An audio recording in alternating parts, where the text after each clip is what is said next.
할렐루야. 이제 개사의 벽두에 동문들이 한자리에 모여 하나님 앞에 영광 돌리게 된 것을 하나님께 감사드립니다. 어느 공동체에나 지도자가 있습니다. 지도자는 너무도 중요합니다. 왜냐하면 지도자의 리더십에 따라서 공동체의 분위기가 달라지고 성장의 판도가 결정되기 때문입니다.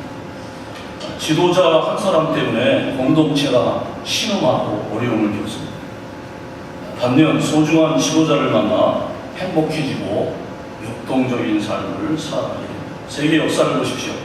어떤 지도자가 나라를 통치하느냐에 따라 나라의 흥망성쇠가 결정되었습니다. 교회는 영적인 공동체입니다. 거룩한 하나님의 자녀들이 그리스도 안에서 사랑을 나누며 예배하는 것이 교회입니다. 사실 교회는 교회 그 자체로도 존재의 의미가 있습니다. 하나님이 친히 세우시고 하나님이 친히 이끄십니다.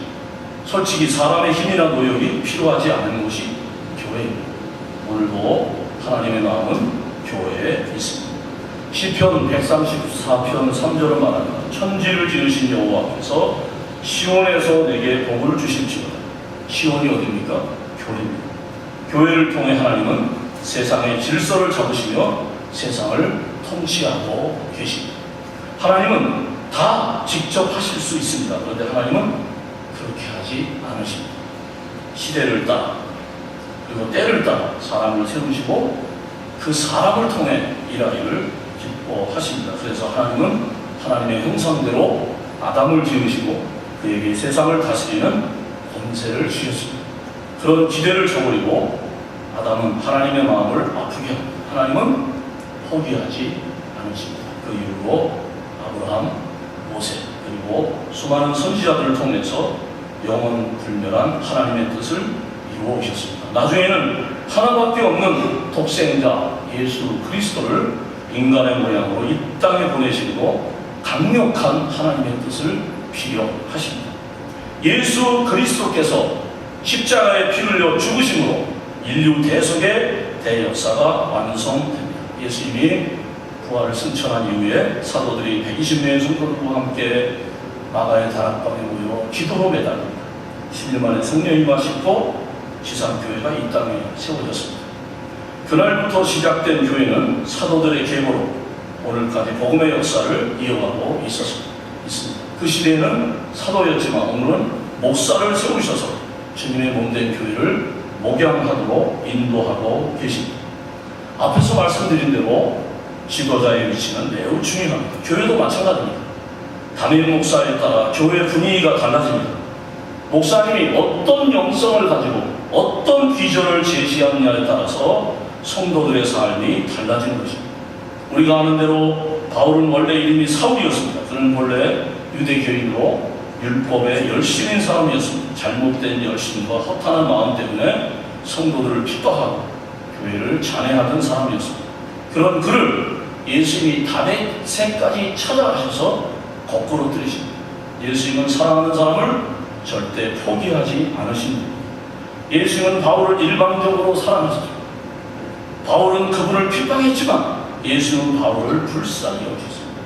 찾아가 말씀하십니다. 사울아, 사울아, 내가 왜 나를 핍박하느냐. 그날로 시각장애인이 된 사울은 사흘 동안 어둠 가운데 살게 됩니다. 깊은 암흑 속에서 사울이 회개합니다. 예수 그리스도가 참 구주임을 깨닫게 됩니다. 그가 다시 눈을 떴을 때 그는 과거의 사울이 아니었습니다. 이름부터 바꿨습니다. 바울, 작당. 사도 바울은 한마디로 복음에 미친 사람이었습니다. 여러분 어떻게 소명을 받았는지 모르지만 저는 신학교에 안 가려고 몸부림을 쳤는데 하나님의 어느 날 강권적으로 신학교에 들어갔습니다. 저는 예수님을 배우러 갔어요. 계속 바울 얘기만 해가지고 제가 그만두려고 했어요. 내가 바울을 배우러 위 아니고 예수님을 배우러 가요. 하지만 정신 10년을 졸업하면서 사당동 정문을 나서면서 그걸 고백했습니다. 바울은 바울이다. 우리가 아는 대로 예수님은 글 한 글자도 안 남기셨어요. 사도 바울은 신약에 13권을 썼고 히브리서까지 포함하면 과반수 씁니다. 따라서 바울을 모르면 예수님을 모릅니다. 사도 바울은 예수 그리스도를 삶의 중심에 놓는 순간부터 거침이 없었습니다. 다른 어떤 것도 그의 눈에 들어오지 않았습니다. 오직 예수, 오직 복음. 그것이 나이가 들수록 얼마나 부러운지 모릅니다.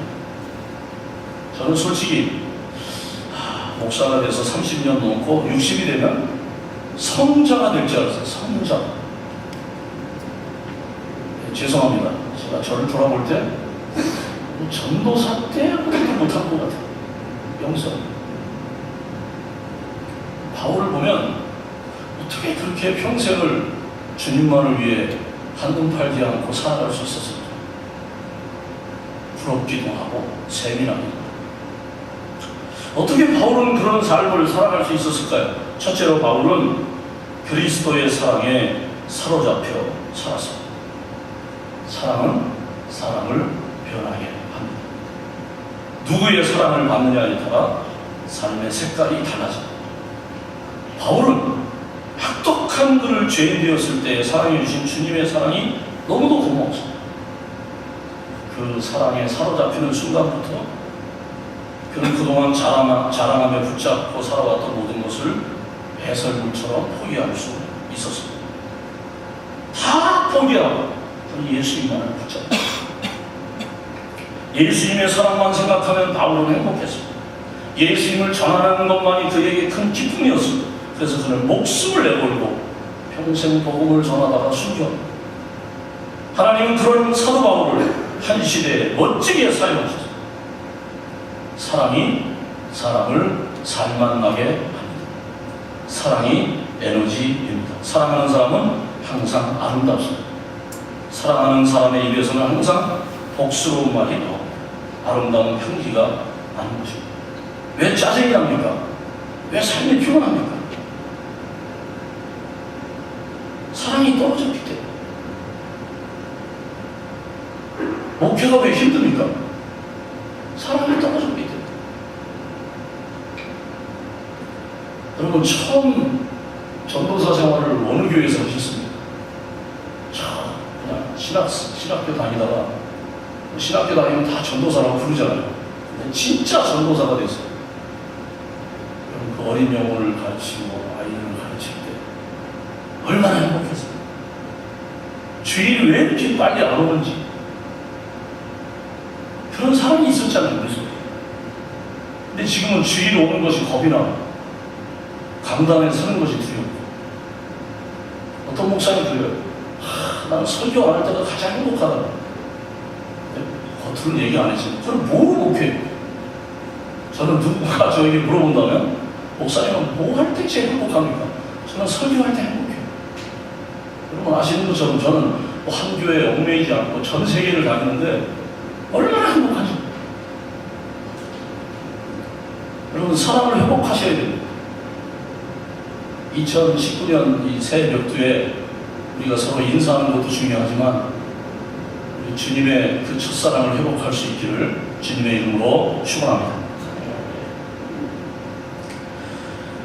목사 안수 받을 때는 다 웁니다. 저도 동서울로에서 37명이 같이 안수를 받았는데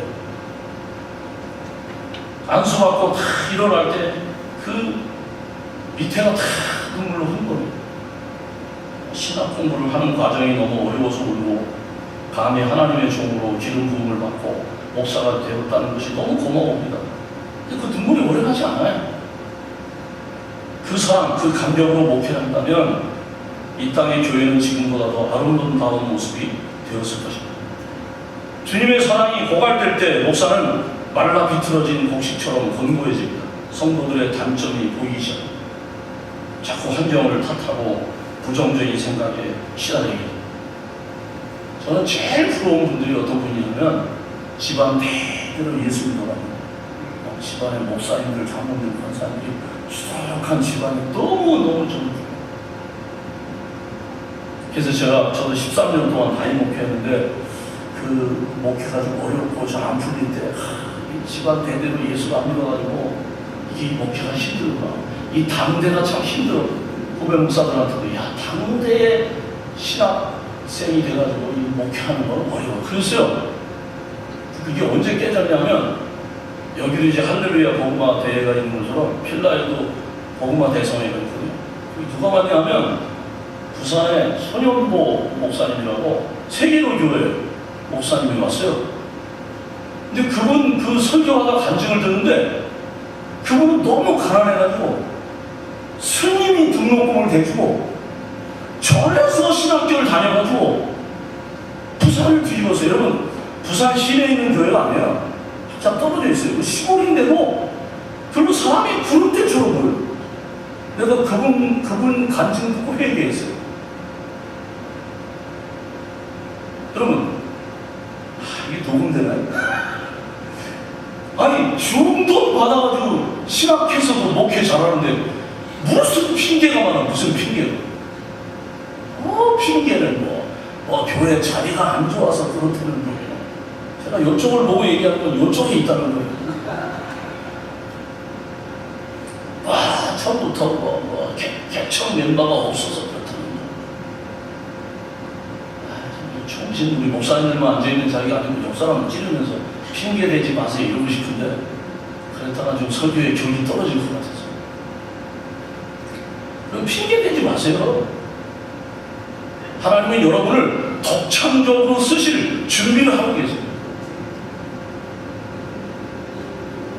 주님의 사랑을 회복해야 됩니다. 우리가 흔히 듣는 얘기로 사랑은 안경과 같습니다. 검은 안경을 쓰면 검게 보이고, 빨간 안경 쓰면 빨갛게 보이고, 노란 안경 쓰면 노랗게 보이고. 여러분, 사랑의 안경을 쓰고 성도들을 보십시오. 여러분, 다 사랑스러워. 제가 필라에 그 교단을 초월해가지고 한 8명 후배들 모아가지고 제가 대장 노릇하면서 지금 4년째 모임을 가지고 있는데, 제가 그 얘기해요. 성도들이 사랑스러워 미칠 정도가 돼도 목회가 될지 안 될지. 제가 격해지면 안 돼요. 얘기하다가 격해지고, 설교하다 스스로 격해지고. 이게 소위 대총신인들이 모였는데 제가 격해지면 안 되지. 그 통합치는 목사님인데, 김종수 목사님이라고 태릉의 영세교회 목회하시는 목사님인데, 고등학교 때 만나가지고 제 멘토 역할을 많이 하시는데, 그분 그 예배당 칠 때 너무 힘들게 하셨어요. 옛날에 다 예배당을 벽돌로 였죠. 돈 없으면 또 기도하다가 또 쌓고. 나중에 뭐라 그러냐면 김 목사님 저한테 그래요. 우리 교회는 예배당에 그 벽돌 사이에서도 주님의 사랑이 스며 나온다. 나 처음에 그 소리 듣고 목사님이 좀 이상하다 그렇게 생각합니다. 나중에 정말 깨달아 나니까 그게 사실일 수 있어요. 여러분 잘 아는 박조준 목사님이 이제 영락교회 나와서 갈보리교회 개척했잖아요, 강남에. 근데 처음부터 부흥을 많이 했죠. 근데 어느 날 수요일 날 비가 엄청 쏟아졌는데 그 중직들이 안 보이더라고요. 막 부흥이 나가지고 비가 온다고 교회를 안 나가. 막 부흥이 나가지고 설교를 못해요. 그래서 성도들에게 기도합시다 그래놓고 기도하는데 하나님이 감동을 주시는데, 이런 감동, 이렇게 비가 오는데 와준 것만 해도 얼마나 감사해요. 와준 것만 해도. 그때 마음이 풀리면서 은혜로운 설교가 나오더라고요. 그 오렌지 카운티 쪽에 그 선인식 목사님이라고 계세요. 지금 이제 필라 출신 그 김한영 목사님이 목회하고 있는데, 그 선인식 목사님하고 개인적으로 신학교인데, 그분은 그 원래 버지니아에 계셨죠. 7남매의 넷째인데 둘째 아들이에요. 아들로는 간혹 학교에 갔다 오면 어머니가 광이라고 아시죠? 시골에 광. 혹시 도구 듣고 그러나 이러더니, 야, 기집애 들어오기 전에 어서 들어가서 먹어라. 그러니까 닭 한 마리를 봐가지고 이러고 거기 김치 소금, 야, 다 소용없어. 인치가 엄마한테는 네가 가장 소중해. 그래서 그 광에서 숨어서 고기를 먹었다. 그래서 어머니가 나만 사랑하는 줄 알았다. 세월이 지나서 어머니가 세상을 떠났습니다. 어머니의 장례를 치르면서 형제들이 워싱턴 DC에서 이틀 밤을 같이 지냅니다. 그리고 어머니를 회고합니다. 그때서야 합니다. 어머니는 자기에게만 답을 주신 게 아니고 친남매를 다 그렇게 걷어먹였다는 사실. 배신감은 느꼈지만 자식들을 사랑하는 어머니의 깊은 마음을 알고 7남매가 다 손잡고 울었다는 거예요. 사랑하는 우리 귀한 동문 목사님, 사랑을 회복하시기를 주님의 이름으로 축원합니다.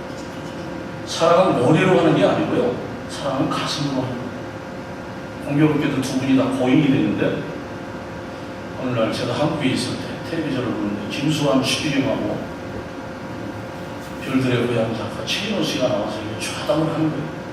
하더니 김수환 추기경이 뭐라고 하냐면, 최 선생, 이 세상에서 가장 멀고도 힘든 여행이 무슨 여행인지 아시겠습니까? 대단한 작가니까 금방 순발력 있게 대답을 할 줄 아는데, 글쎄요, 모르겠는데 그분이 이야기하기를 이 세상에서 가장 멀고도 힘든 여행이 머리에서 가슴까지의 여행입니다. 그렇게 말합니다. 그렇습니다. 머리와 가슴은 거리가 한 뼘밖에 안 됩니다. 그런데 평생 우리는 머리에서 맴돌다 가는 가슴입니다. 하나님은 한 번도 우리를 머리로 만나신 적이 없습니다. 가슴으로 만나십니다.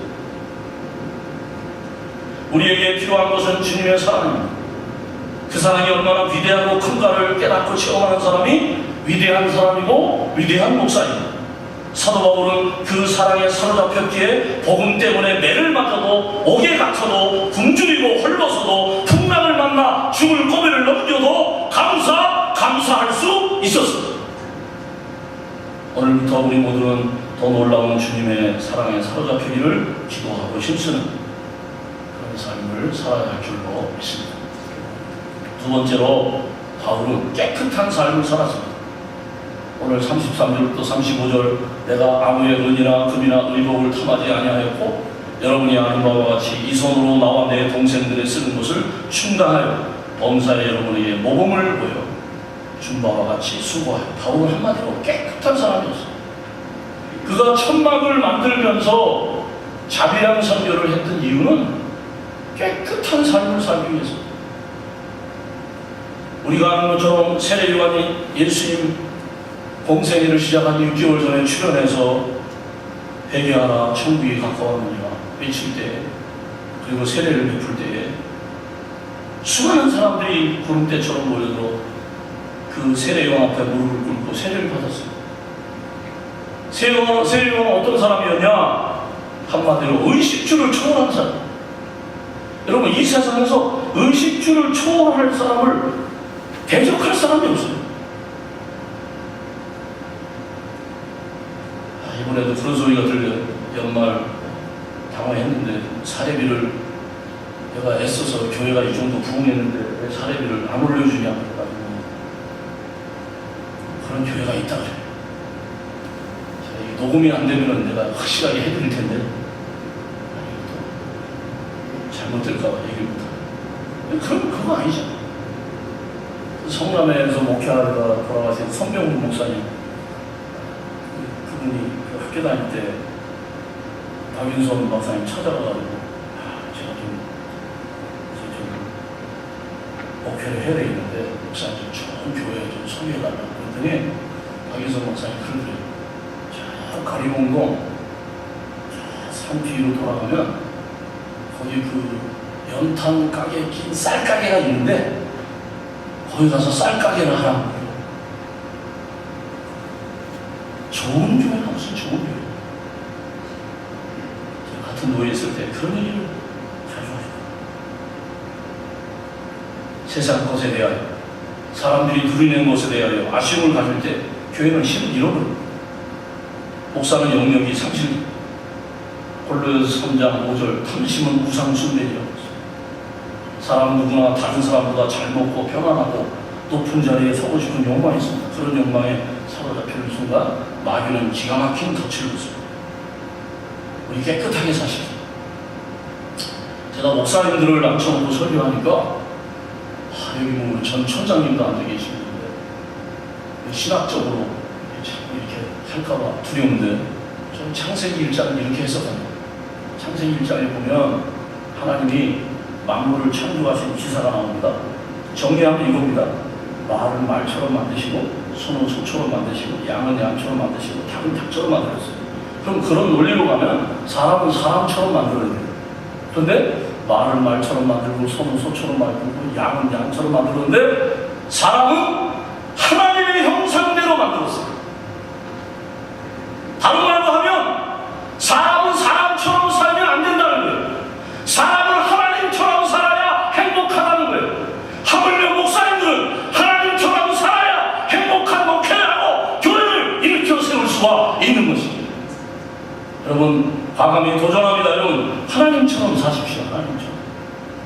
그러면 우리가 비교의식에 시달릴 필요도 없고 하나님의 뜻을 먼저 이룰 수 있습니다. 마지막 세 번째로 바울은 말씀에 사로잡혀 살았습니다. 말씀. 바울은 항상 말씀에 사로잡혀 있었습니다. 말씀이 그의 양식이었고 그의 생명줄이었습니다. 31절 32절에 말씀에 부탁하노니. 제가 신학교 다니면서 그 청년들 지도하는 전도사 생활할 때 이 말씀이 이해가 안 가는 거예요. 말씀에 부탁한다는 게 이게 이해가 안 가는 거예요. 그런데 이제 나이가 드니까 이게 가슴에 와닿더라고요. 사람은 변합니다. 세상도 변합니다. 풍조도 변합니다. 하지만 하나님의 말씀은 영원히 변함이 없습니다.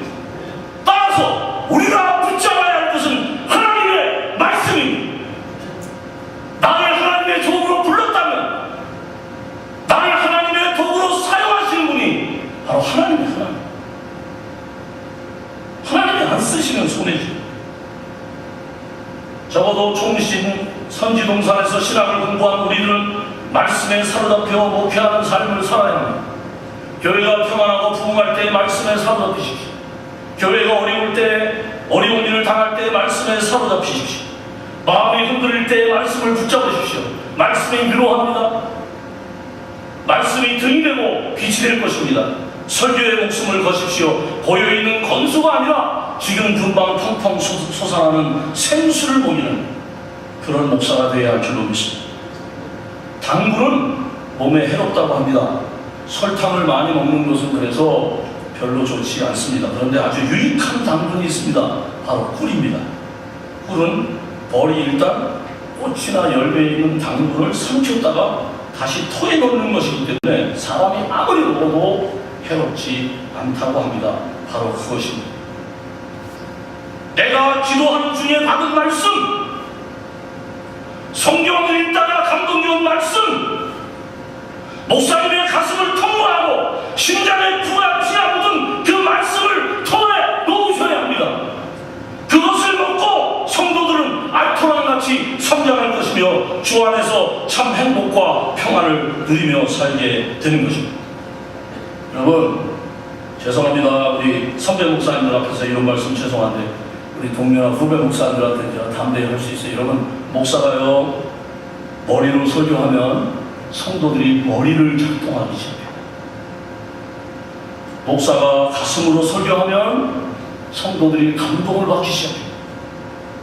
목사가 뼈로 설교할 때 성도들이 변하기 시작합니다. 말씀을 맺겠습니다. 사랑하는 우리 동문 목사님, 2019년을 맞이하여 드리는 이 동문 신년 할애 예배에서 오늘 주시는 말씀을 가슴에 차분히 담기를 바랍니다. 그리스도의 사랑에 사로잡혀 사십시오. 깨끗하게 사십시오. 무엇보다 오직 말씀에 사로잡혀 목회하심으로 새 역사를 쓰는 새해가 되시기를 바랍니다. 실로 우리 모든 동문들이 이 시대에 하나님의 자존심을 세워주며 아파하는 많은 영혼들을 무수히 구원해내는 신자요, 학자요, 성자요, 전도자요, 목자가 되시기를 주님의 이름으로 축원합니다. 하나님 아버지 감사합니다. 새해를 시작하면서 먼 미국 땅에서 목회하고 있는 저희들 한자리에 불러 모아주시고 이 시간 예배하며 말씀으로 새해 목회 새로운 다짐을 합니다. 주여 주님의 사랑에 사로잡히게 해 주옵소서.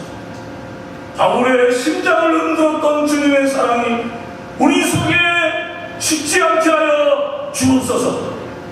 처음 총신동산에 입학할 때 그 설레이던 마음과 그리고 목사 안수 받을 때 흘리던 눈물이 돌아오게 하시고 주님의 사랑에 사로잡혀 목회하게 하시고 깨끗하게 살게 하시고 무엇보다 주의 말씀에 사로잡혀 능력의 목회를 하는 우리 모든 동문 목사님들 되게 하여 주옵소서. 예수님의 이름으로 기도하옵나이다.